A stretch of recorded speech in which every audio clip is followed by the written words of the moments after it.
and welcome again to Melbat's Table. Today I will show you how to make this very delicious chicken a la king. Alright, here are the ingredients.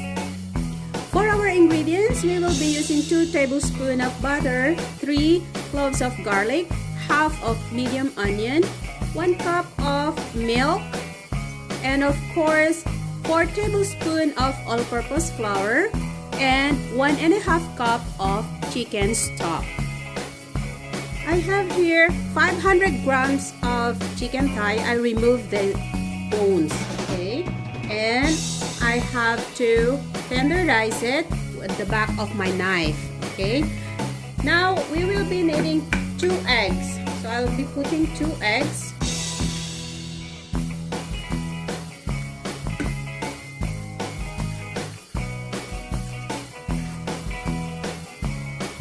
1 teaspoon of paprika, 1 teaspoon of ground black pepper, 1 teaspoon of salt. So we will mix this up together to marinate our chicken for about 1 hour.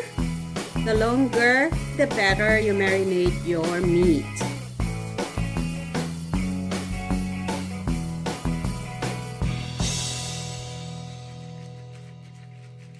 Alright, we will keep this in the fridge for about 1 hour. And also guys, we will be using about half a cup of all-purpose flour. Okay? Okay guys, after 1 hour of marination, we will now do our cooking. Okay, so I will add the all-purpose flour and mix it up all together into my chicken. Then you have to remove excess flour. Okay, like that.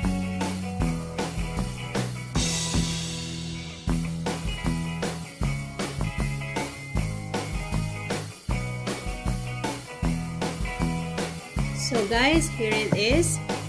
We already coated with the all-purpose flour. Alright guys, I already heat up the oil. So we will fry our chicken. So it will be crunchy.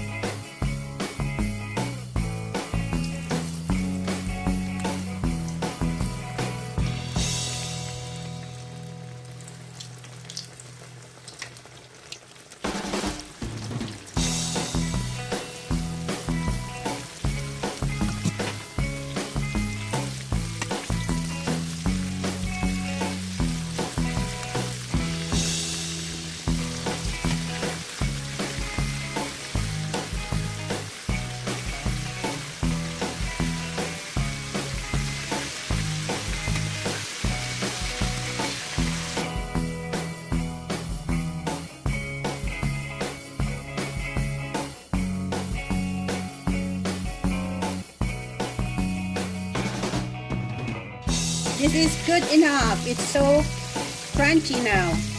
Look. Yum.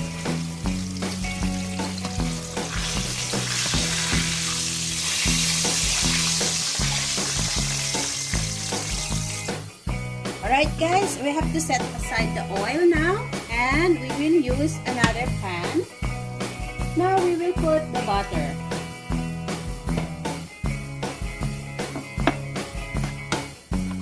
Add in the garlic and the onion.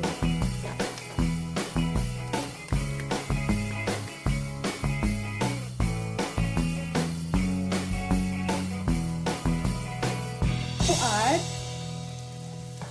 our peas and our carrots.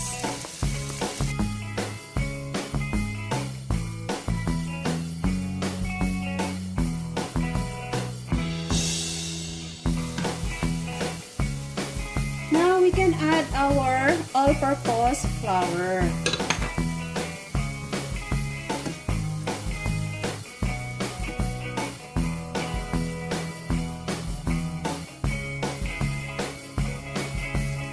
Okay, and our chicken stock.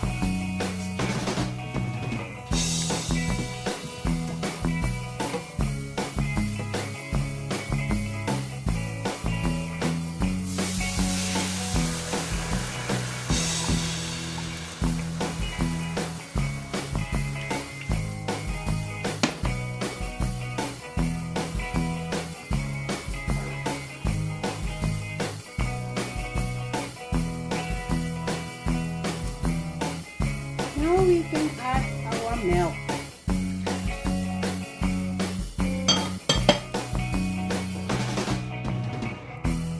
And let's simmer this for a little bit.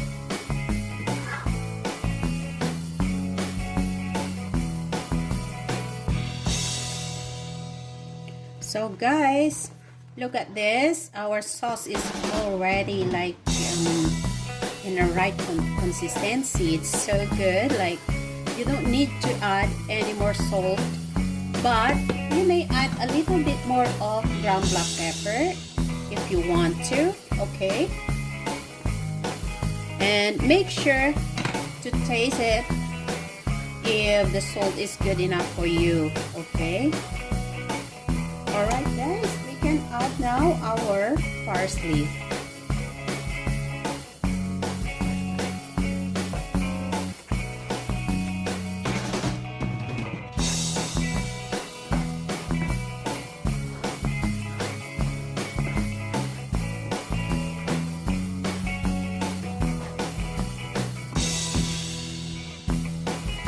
This is good enough, guys. I like my sauce like this.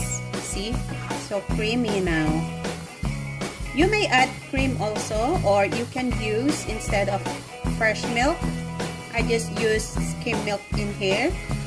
You can use evaporated milk as well. Alright? So I can now turn off my stove. Then we will now put the chicken in our plating.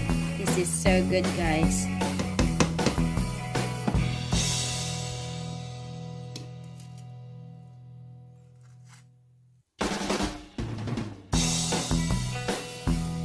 Look, it's so yummy and delicious.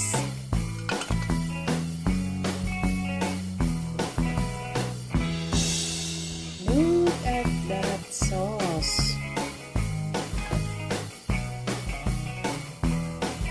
You may put your chicken into the pan, guys, but for me, I just want to put my sauce on top of it, like this.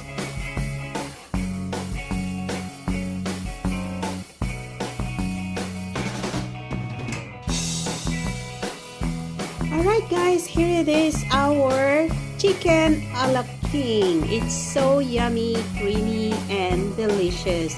Alright, to all my subscribers, thank you so much for all your support to Melvet's Table. And if you are new in my channel, please don't forget to click on the subscribe button and the notification bell, so you will always be updated every time I will be posting a video in my channel. Thank you so much and have a great day.